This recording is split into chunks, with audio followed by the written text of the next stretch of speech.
The housing Mhm. market is taking another change, and why? I'm gonna explain. Do I have time to explain, Joe, what Yeah, happened? yeah, of course. I'm fascinated by everything, and a lot of the stuff Okay, you're saying are things that I was going to ask anyway. So right. it's Okay, great. so the housing market. Here's what happened. When I bought a house a long time ago, the interest rate was 6%. Hmm. When I bought a house in the 80s, in 1986, the interest rate was 16.25.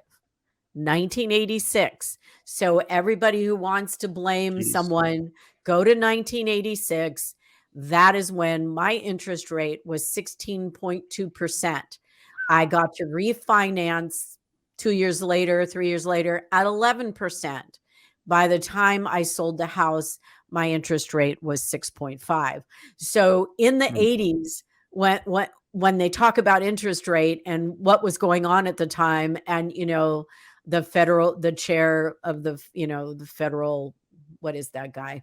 Federal Um, Reserve.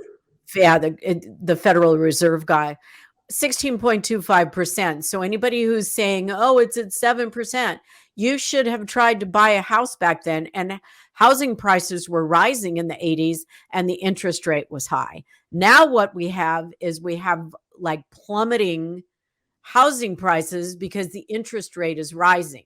Okay, I like that better, and I'll tell you why.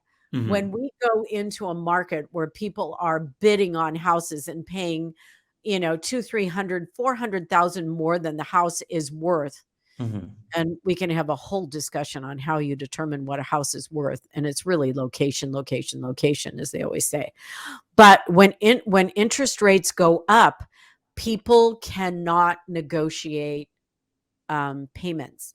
And you see starkly what a payment would be if your interest rate is 7.5% and you're paying principal too. Back when you could get a 2.25 interest only loan, you were buying above your grade of house. You were probably saying, "Oh, well, if the payment's only going to be X, we can pay 2.5 million for a house, or we can pay 850 instead of 6, which was our budget." So Hmm. interest rates fooled people into thinking they could afford more house than they could. Um, I don't know how every state's property tax works, but property tax is usually based on the selling price of your home, the final selling price of your home, and they have a percentage they apply to that gross number. So you have to look at a lot more things. What is property tax? What is insurance? What is the upkeep? Is this house perfect? And then you have to look at the fine print of your mortgage. And so people didn't do that. So we have the corporations laying off people because they were top heavy in people. We have the wonderful workers who keep the country running with the wages of $12 to about $22. We have them quitting. We have the interest rate rising and the housing market lowering.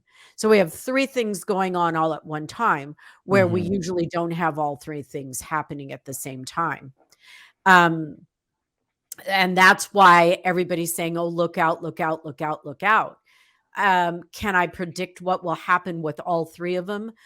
No. I think the probably biggest one of all of them is the not choice to quit your job and get laid off from a corporation when you've probably taken your whole lifestyle and you know, upped it a few notches because you go, "Oh, I'm making 225,000 a year and I have a 401k and I have 3 weeks of vacation and I have health benefits in my family. We can buy this house." So if you're that person who rose your level of living up to what your salary was and didn't plan if you lost that job, you're really in a world of hurt. And Yeah. your house is probably losing value. Your mortgage rate, if it's an adjustable, is rising, and you've lost your job and you've lost some of your benefits. And when you try and get those benefits in the open market, it's a lot tougher than if your employer provided them.